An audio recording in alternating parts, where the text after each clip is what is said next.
بسم الله الرحمن الرحیم و بعد السلام علیکم و رحمت الله و برکاته. بینندگان عزیز، بیاید این بار در باره یک بیماری که در جمعیت تاجیک پهن گشته صحبت کنیم. بیماری که یکی از گناهان کبیره محسوب است از نگاه شرع. کبیره از کبیره هاست، گناه خیلی زشت است و متاسفانه امروز ها میبینیم در آوان اخیر خیلی منتشر شده و مردم نه چندان به آن یعنی دقتی شایسته دارند و در نظر مردم یک چیزی معمولی و طبیعی مبدل گشته. اون بیماری که در نظر داریم بیماری اخلاقی که حتما باید دوا شود، معالجه شود و بایست خیلی زشت. منظور بدزبانی است، حقارت و دشنام که در میان قشر جوانان خیلی پهن گشته. حتی متاسفانه جوان دختران به این بیماری گرفتار گشتند که این از قلت حیا، از ضعف دینداری و از بی‌حیایی خبر می‌دهد. پیامبر صلی الله علیه و سلم در آن حدیثی که امام بخاری و امام مسلم روایت کردند فرمودند سباب المسلم فسوق، دشنام دادن مسلمان این فسق است. شخصی که دشنام می‌دهد کار فسق کرده و فاسق نام می‌گیرد از نگاه شریعت. امام نووی در شرح این حدیث گفتند سب المسلم حرام باجماع المسلمین و فاعله فاسق كما اخبر النبي صلی الله علیه و سلم. دشنام دادن مسلمان به اجماع همه علما کار حرام است، از حرام های قطعی شریعت است و شخصی که به این کار دست میزند فاسق نام میگیرد، آنگونه که پیامبر صلی الله علیه و سلم خبر دادند. امام ابن حجر هیثمی در کتاب خود که در موضوع گناهان کبیره است به نام الزواجر این عمل را، یعنی دشنام دادن مسلمان را و زبان درازی کردن و عرض ناموس کس را از جمله گناهان کبیره گفته ذکر کرده است. امام ترمذی از روایات ابو درداء آوردند که پیامبر صلی الله علیه و سلم فرمودند ما شیء اثقل فی میزان المؤمن یوم القیامة من خلق حسن و ان الله تعالی لیبغض الفاحش البذیء.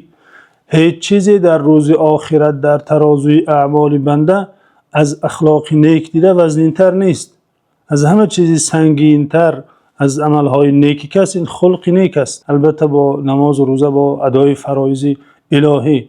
اخلاق نیک داشتن میزان کس را، ترازوی اعمال نیک کس را وزنین می‌سازد. رسول خدا صلی الله علیه و سلم در ادامه حدیث گفتند و ان الله لیبغض الفاحش البذیء. خداوند عزوجل شخصی را که زبان بد دارد او را بد می‌بیند. شخصی که در زبان کلمه های فحش میراند، به زبان میآرد، خداوند چنین بنده را بد میبیند. امام ابن حبان نیز از حضرت ابو هریره روایت کردند که فرستاده خدا صلی الله علیه و سلم گفتند ایاکم والفحش والتفحش. شما از فحشگویی، از سخنان زشت را که نباید به زبان آورد، از گفتن این کلمات بپرهیزید، خودداری کنید، دور باشید. نباید مسلمان کلماتی را که عیب است و قبیح است به زبان آورد. کجا رسد که تحقیر کند نسبت مسلمان این حرف ها را، یعنی اطلاق کند و بگوید. دوستان عزیز، زبان این نعمت بزرگ از نعمت های الهی است که خداوند برای وظیفه های معین آن را به بنده عطا کرده. علمه البیان، خداوند به انسان قدرت نطق عطا کرده. جای دیگر گفته الم نجعل له عینین و لسانا و شفتین. آیا ما برای انسان دو چشم عطا نکردیم؟ آیا برای او دو لب و زبان عطا نکردیم؟ بله، خداوند عزوجل این نعمت را عطا کرده تا انسان به وظیفه بندگی قائم شود و به این عضوی خیلی عظیم و شریف و این چنین در عین زمان خطرناک عمل صالح انجام دهد. تصور کنید که به این زبان انسان چقدر عملهای بزرگی میتواند انجام دهد. یک حرف قرآن 10 حسنه، 10 ثواب دارد. یک استغفار گفتن، یک تسبیح گفتن، یک کلمه لا اله الا الله گفتن سبب سعادت بنده میگردد. در جنت اینقدر برایش اجر و ثواب نوشته می شود. عین زمان همین زبان میتواند انسان را هلاک سازد. میتواند همین زبان، همین عضو کوچک میتواند او را به جهنم برد. بنابراین شخص مسلمان میباید مراقب زبان خودش باشد. ما یلفظ من قول الا لدیه رقیب عتید. هر چیزی که از زبان کس تلفظ می شود بیرون میبراید، ملک آن را ثبت میکند. باید شخص عاقل بیندیشد که به این حرف ها چه جوابی گفته میتواند. بنابراین زبان عضو خطرناک است، عضوی است که میباید آن را آنگونه که سلف صالح میگفتند شایسته ترین عضو برای زندان کردن است.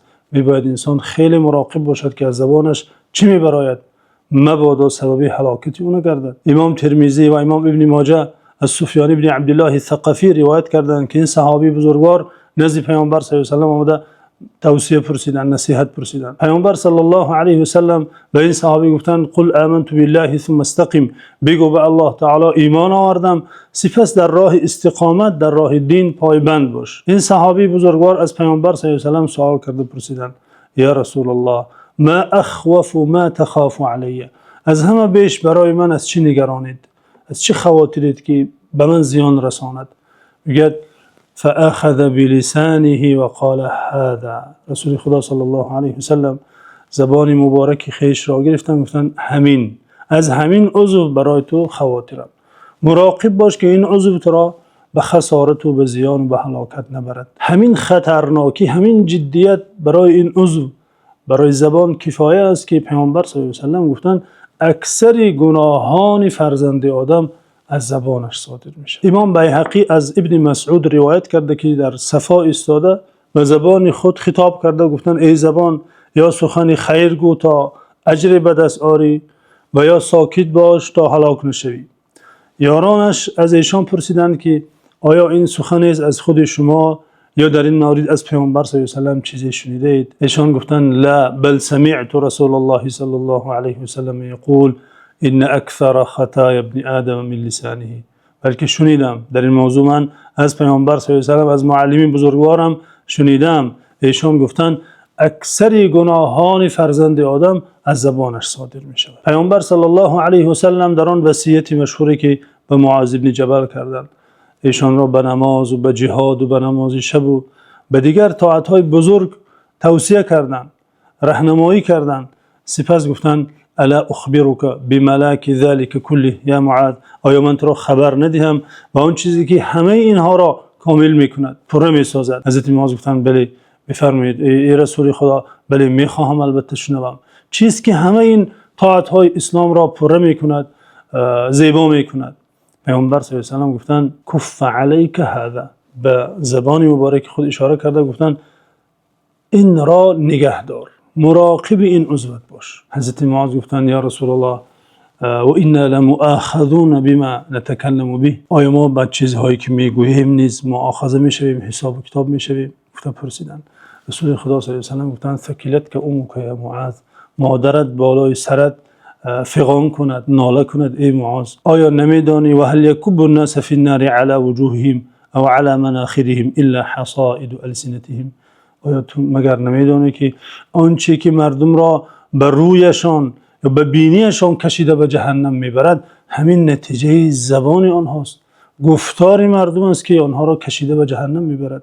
مراقب زبانت باش گفتند. در آخر این وصیت بزرگ پیامبر صلی الله علیه و سلم، وصیت نبوی را به سمع شما میرسانیم که می شود قانون در مناسبت با زبان باشد. می تواند مسلمان این وصیت ارزشمند پیامبر صلی الله علیه و سلم را قاعده خود در معامله در مناسبت با زبانش گرداند. رسول خدا صلی الله علیه و سلم گفتند من کان یؤمن بالله والیوم الاخر فلیقل خیرا او لیصمت، هر کی به خدا عز و جل و به روز آخرت ایمان دارد فلیقل خیرا او لیصمت، یا سخن خیر گوید یا ساکت بماند. سخن خیر داری بگو، وگرنه به غیر خیر این زیانش بر تو برمیگردد. در حفظ و امان خداوند.